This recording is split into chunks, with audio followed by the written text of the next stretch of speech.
putting this natural Batana oil. I always want to say banana. It's Batana oil on my scalp.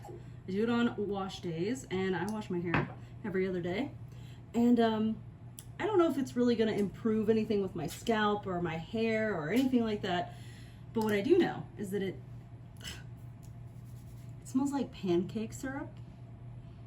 At least, like, it gives me like pancake syrup vibes.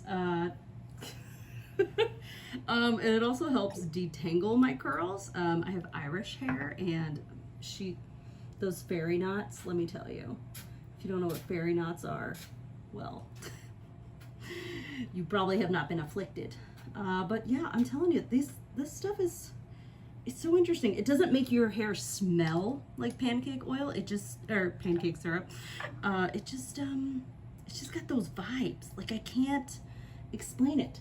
So I go ahead and I just kind of like squeeze the dropper onto my scalp, massage it in, and then I just leave it in for 30 minutes. You can leave it overnight, but I just don't like that on my pillow. That's just not my jam. And then I'm gonna wash it out. And we're just trying to have a little self-care, you know? There we go. I mean, legit, it smells like I am at IHOP right now. I mean, missed anyone?